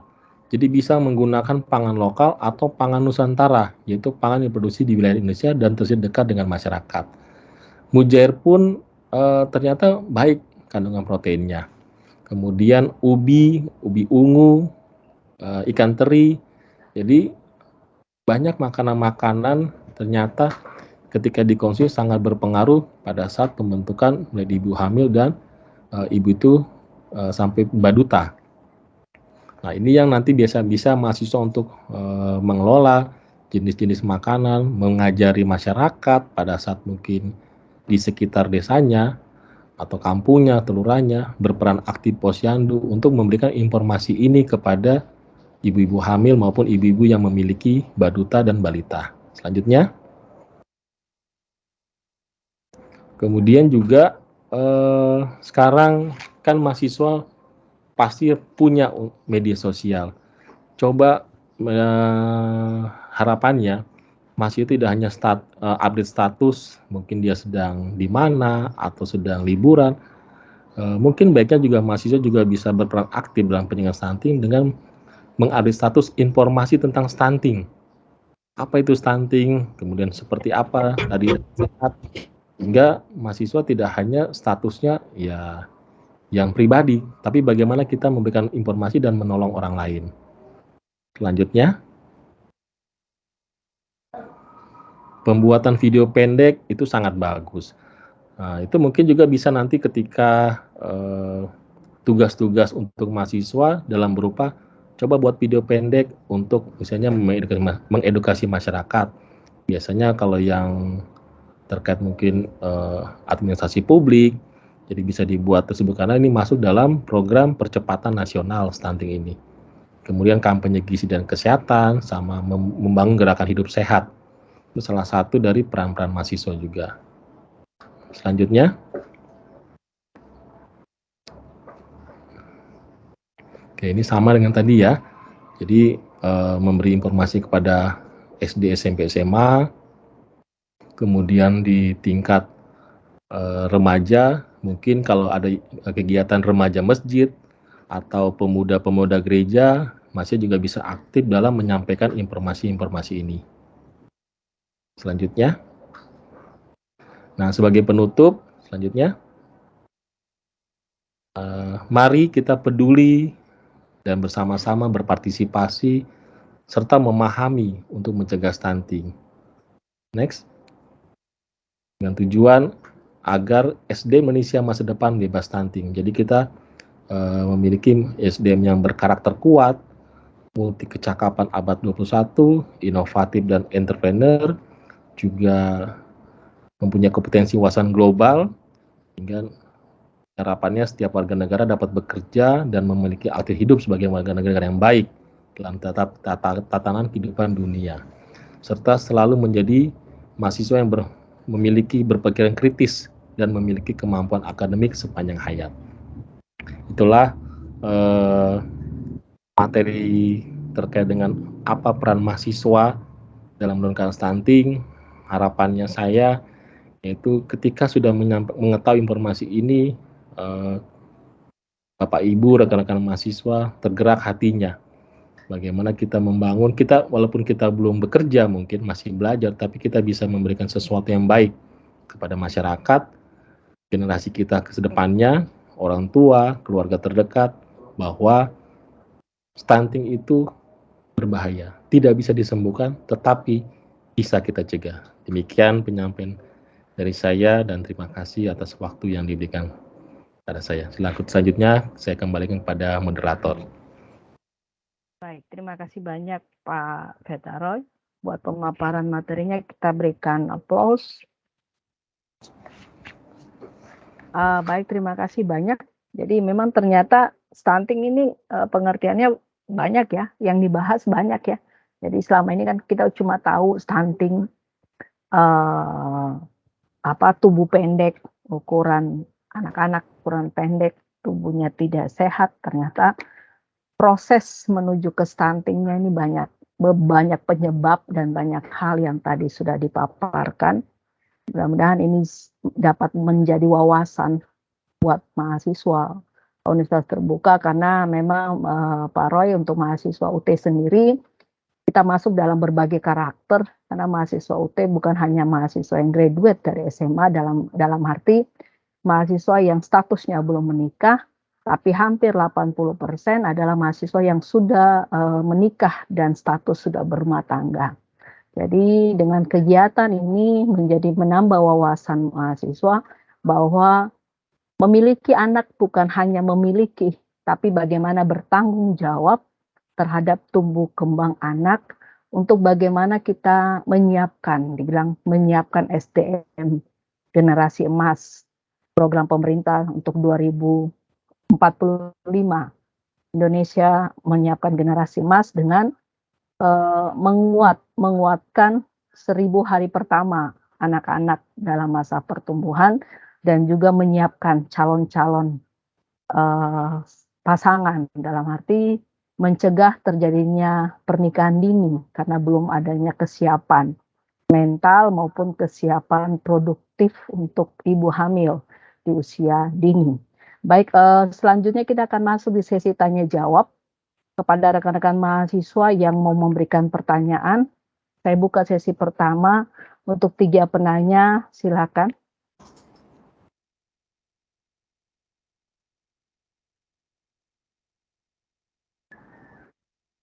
Silakan rekan-rekan mahasiswa yang mau bertanya. Mungkin ada yang baru mengetahui atau ada yang mau kurang paham, atau ada mungkin calon-calon mahasiswa yang siap membangun rumah tangga, mungkin perlu bekal apa ini? Ayo silakan.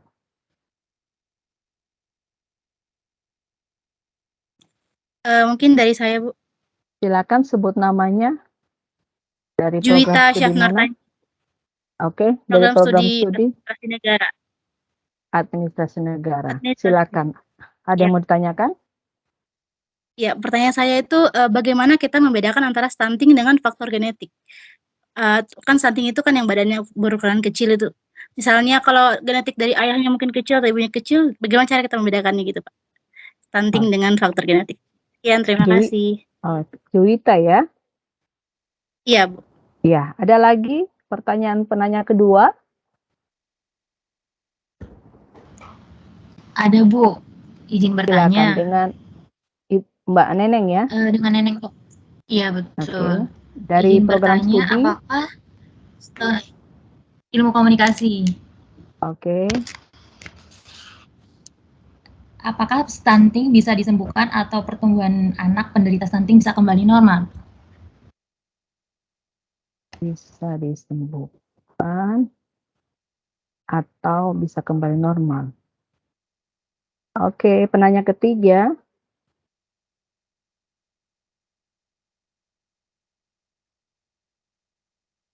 Silakan. Ada lagi yang mau bertanya? Mungkin bukan hanya pola stunting ya, tadi kayaknya keluar ada pembahasan tambahan ASI asuh, persiapan rumah tangga untuk anak, terus kemudian juga kayaknya ada faktor pencegah stunting seperti persiapan gizi anak, gizi, kemudian sanitasi dan sebagainya. Kayaknya kita kan berada di lingkungan masyarakat yang pasti ada yang seperti ini. Maksudnya kita mengalami lingkungan masyarakat yang mungkin NCK-nya kurang pas, gizi kurang memadai dan lain sebagainya. Sebagai mahasiswa, peran aktif sangat diperlukan. Ada lagi yang mau bertanya? Penanya ketiga silakan sebelum saya tutup pertanyaannya. Ada, Ibu. Silakan dengan dari mana? Nama saya Octaviana Komba, saya dari Prodi Sosiologi. Tadi kan Ibu saya baru masuk, jadi belum tahu jelas. Maksudnya mau tanya stunting tuh itu apa ya, Ibu? Oke. Stunting itu apa ya? Jadi belum Iya, Ibu. tahu ya, oke. Octaviana dari program studi apa? Sosiologi, Bu. Sosiologi. Oke. 3 penanya sudah ada ya. Saya ke Pak Roy. Jadi ada 3 penanya. Yang pertanyaan pertama atas nama Mbak Juwita bertanya tentang bagaimana membedakan stunting dengan keadaan tubuh pendek karena genetik. Yang kedua dari Mbak Neneng tentang apakah stunting itu bisa disembuhkan atau stunting bisa kembali normal. Setelah dia stunting dia bisa kembali normal. Yang ketiga untuk Octavin karena baru bergabung ini ya. Jadi mau menjelaskan secara ringkas seperti apa sih itu stunting. Silakan saya kembalikan ke Pak Ron. Baik, terima kasih Ibu Milka sebagai moderator. Terima kasih juga untuk Mbak Juwita, Mbak Neneng dan Mbak Oktopin ya yang sudah bertanya. Jadi saya jawab dulu untuk yang dari Mbak Juwita. Bagaimana membedakan stunting dan faktor genetik? Jadi kalau orang yang memang katakan KT ya, kita pernah lihat orang KT itu genetik, dia bukan stunting. Jadi kalau memang dia itu karena adanya penyakit genetik sehingga dia seperti itu. Tapi kalau stunting, walaupun ayah ibunya atau orang tuanya tinggi, pada saat ibu tersebut hamil dan tidak melakukan pola asuh yang tepat dalam 1000 hari pertama kehidupan tersebut, maka akan berpotensi anak itu tidak tinggi. Walaupun mungkin kalau secara genetik harusnya kalau ayahnya tinggi, ibunya tinggi, sebenarnya harusnya anak itu tinggi. Tapi karena pada saat pola asuh yang tidak tepat, karena mungkin tadi kekurangan gizi atau pola asuh lainnya, sehingga anak tersebut kemungkinan akan berisiko stunting. Dan untuk membedakannya pada saat kita stunting, ada dari tadi kecerdasannya. Jadi pada saat ada namanya kartu kembang anak.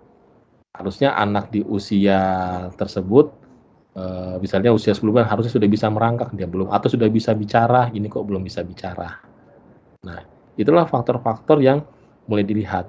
Kemudian pada sekolah, contoh sederhananya ketika dia sudah mulai sekolah, anak-anak biasa 1 tambah 1 tambah 2 mungkin dia bisa cepat. 2 tambah 2 yang stunting sama-sama jawab 4. Yang tidak stunting juga sama 4. Tapi ketika mulai agak panjang, misalnya 3 tambah 3, kemudian tambah 5, yang tidak stunting bisa menjawab. Tapi kalau yang stunting, dia mulai agak bingung. Nah, itu pada saat dia sekolah. Nah, itu kalau yang untuk kecerdasannya. Tapi kalau yang tadi itu tentu berbeda. Orang yang pendek karena faktor genetik, itu bukan berarti dia stunting. Tapi dilihat kecerdasannya. Walaupun mungkin dia pendek, tapi ternyata dia cerdas, berarti bukan stunting. Karena memang faktor genetik. Nah, makanya bukan berarti tadi orang stunting pasti pendek. Karena sampai sekarang WHO belum pernah menemukan anak yang menderita stunting itu tinggi. Pasti pendek. Tapi orang pendek belum tentu stunting. Jadi banyak kita lihat tokoh-tokoh yang pendek-pendek tapi dia pintar. Contohnya Profesor Habibie, dia pendek tapi dia cerdas dan pintar. Itulah yang membedakan stunting dan genetik. Kemudian untuk Mbak Neneng ya, apakah stunting bisa disembuhkan atau kembali normal? Kalau sudah lewat 1000 HPK atau sampai dengan misalnya usia anak itu 2 tahun, stunting tidak bisa disembuhkan. Itu yang kenapa negara sangat perhatian dengan stunting.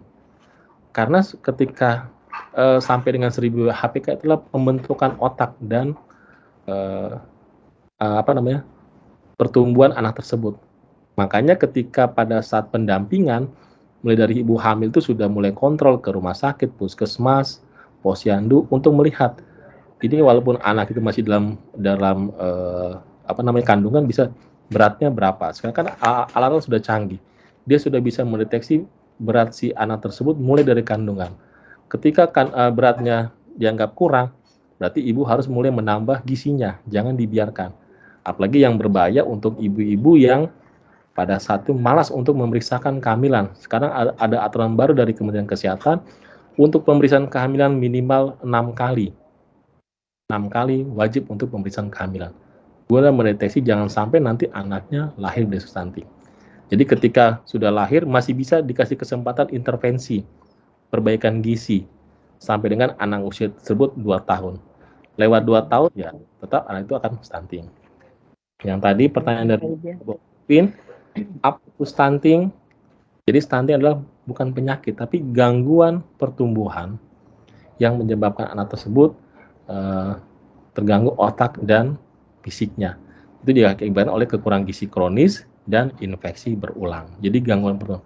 Penyebabnya tadi pola asuh, kekurangan gizi kronis, dan faktor lingkungan. Itu yang terkait dengan stunting. Oke, baik. Terima kasih banyak. Ya, terima kasih banyak Pak Roy ya buat pemaparannya. Saya rasa rekan-rekan Saya rasa rekan-rekan mahasiswa sudah mulai mendapat informasi, pengetahuan, wawasan lebih jauh ya, terutama buat rekan-rekan mahasiswa yang calon-calon ibu muda atau yang nanti akan membentuk satu keluarga. Ini penting sekali. Tadi disampaikan bahwa stunting tidak bisa disembuhkan. Proses stunting dari awal kehamilan sampai 1000 hari pertama. Jadi kalau gagal seorang ibu mengasuh anak atau pola asuh anak itu tidak dilakukan dengan baik pada saat mengandung, saya juga ada baca bahwa kalau ternyata apakah benar Pak Roy kalau dalam posisi hamil ibu mengkonsumsi, dalam arti ibu yang merokok, suka minum minuman mungkin beralkohol, apakah itu juga berpengaruh ya terhadap proses pertumbuhan bayi dalam kandungan, dalam arti dia juga bisa menyebabkan stunting, apa seperti itu Pak? Ya, jadi berpengaruh Bu Milka bukan hanya pada saat dia mengandung. Jadi berpengaruh ketika sebelum menikah juga, itu juga berpengaruh. Jadi pada saat mungkin calon pengantin tersebut memang pola hidupnya merokok, atau ini artinya kandungan sperma yang harusnya nanti pada saat dia menikah itu harusnya sehat dan berkualitas, tapi pada saat dia menikah sudah tidak berkualitas. Karena dia memang sebagai perokok. Ditambah lagi kalau memang dia perokok, pastinya pada saat pada saat istrinya mengandung atau sedang hamil, tentu akan secara tidak langsung akan terpapar asap rokok yang bilang perokok pasif. Sehingga itu akan mempengaruhi juga pada saat ibu tersebut mengandung. Kemudian juga pada saat dia lahir, kan tidak mungkin karena memang sekeliling rumahnya dia susah untuk mengenyang rokok, itu juga berdampak kepada si bayi tersebut. Dan tentu saja biasanya kalau perokok itu dari penghasilannya dia akan ada pengeluaran yang untuk rokoknya yang dia keluarkan. Kalau contoh sekarang kalau misalnya rokok 1 bungkus 25.000, kalau 1 hari mungkin dia habis 2 bungkus 50.000, itu akan terus-menerus menjadi pengeluarannya. Coba kalau pengeluaran tersebut itu coba pengeluaran itu mungkin dialihkan untuk memberi makanan sehat, susu bayi, atau telur, atau protein lain, ganti yang sederhana, sehingga itu akan menunjang untuk pertumbuhan si anak tersebut. Yaitu mungkin dampaknya secara langsung. Baik Pak Roy, terima kasih banyak buat juga semua mahasiswa yang sudah turun aktif dalam kegiatan webinar kemahasiswaan seri kelima. Jadi mahasiswa. Ya, saya rasa karena waktunya sudah Pak ya.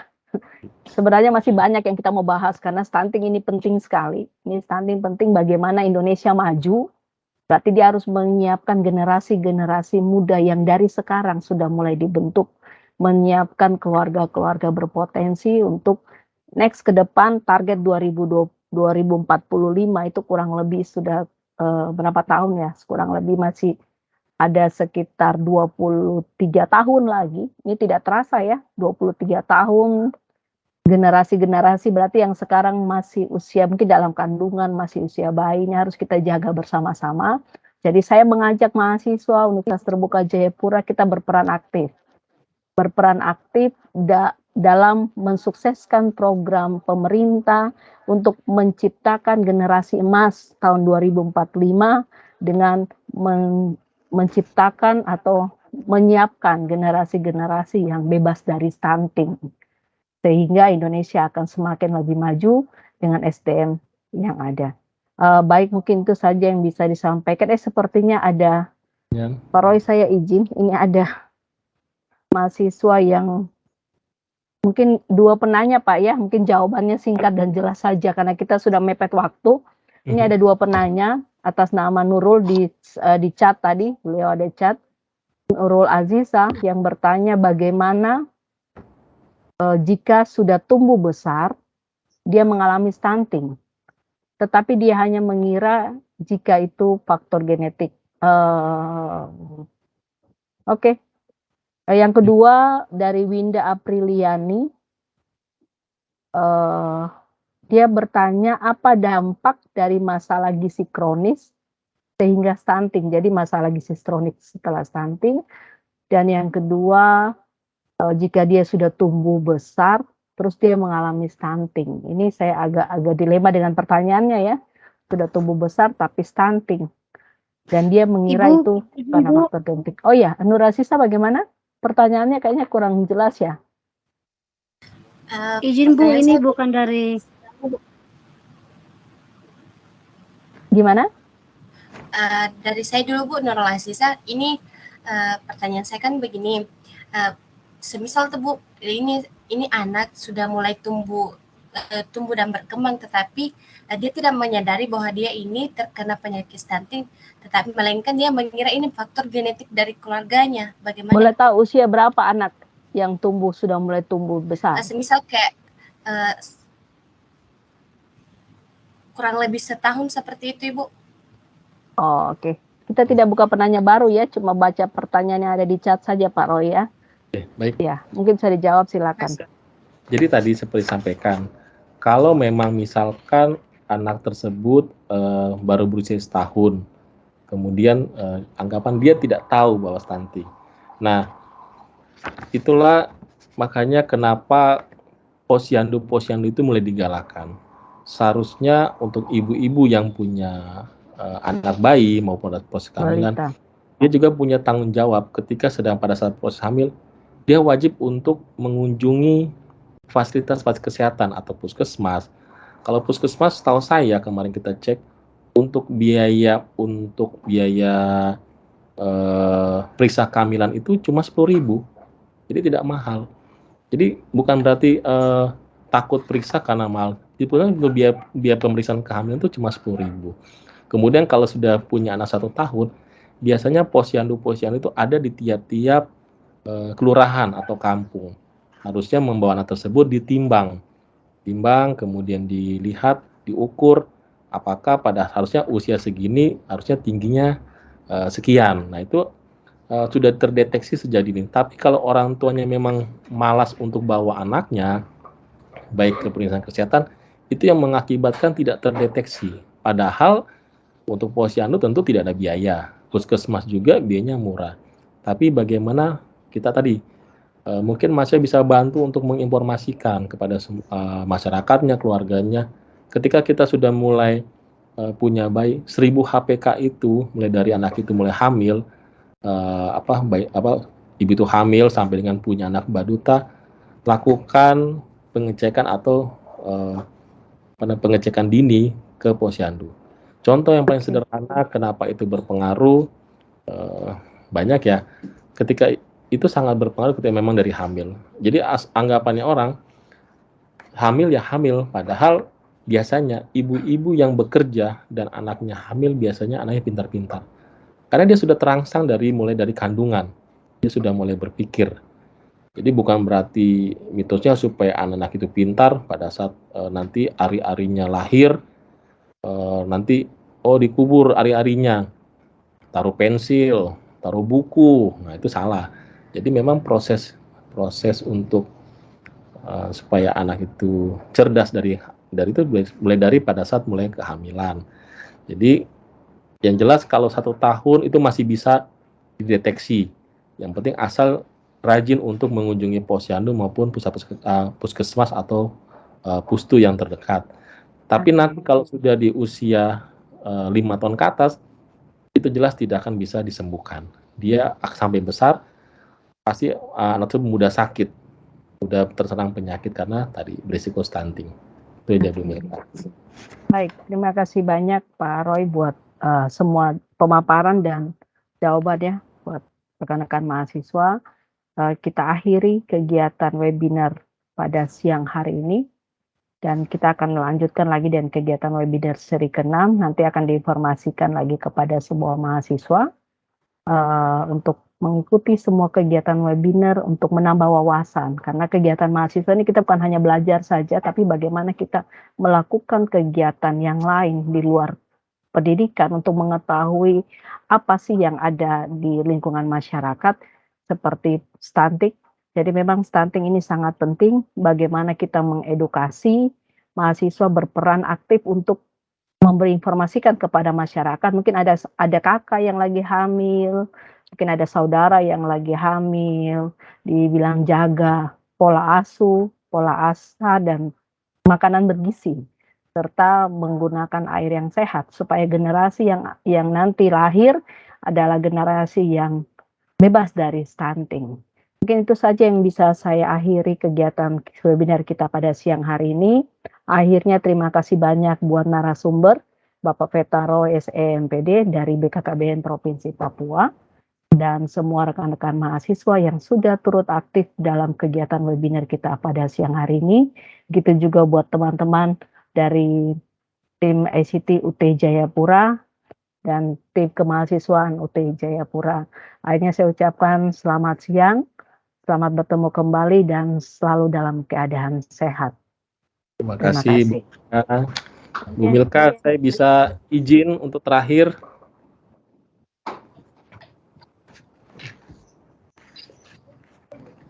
Oh, ini Jadi, sertifikatnya Pak, sudah ya, diberikan. untuk sebagai penutup, saya punya pantun sedikit untuk menutup. Ke Jakarta naik Citylink, pulangnya naik Garuda. Ayo kita cegah stunting demi masa depan anak Papua. Terima kasih. Baik rekan-rekan, kita bisa buka kamera untuk kita screenshot, kita dokumentasi ya. Silakan buka kamera sebentar saja untuk dokumentasi. Mungkin Mas Rama bisa screenshot.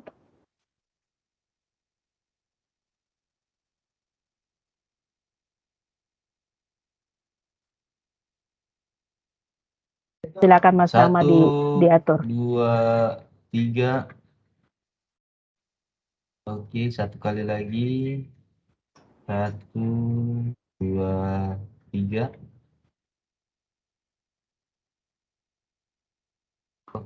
Oke, di terakhir satu kali lagi. 1, 2, 3. Oke, terima kasih. Oke, baik, terima kasih. Salam sehat buat kita semuanya. Selamat siang. Ya. Terima kasih Bu Milka. Terima kasih banyak Pak Roy. Selamat siang. Selamat siang. Rekan-rekan mahasiswa, sampai ketemu lagi. Rekan-rekan mahasiswa silakan untuk mengisi link daftar hadir ya. Link daftar hadir yang tertera di kamera ya. Silakan.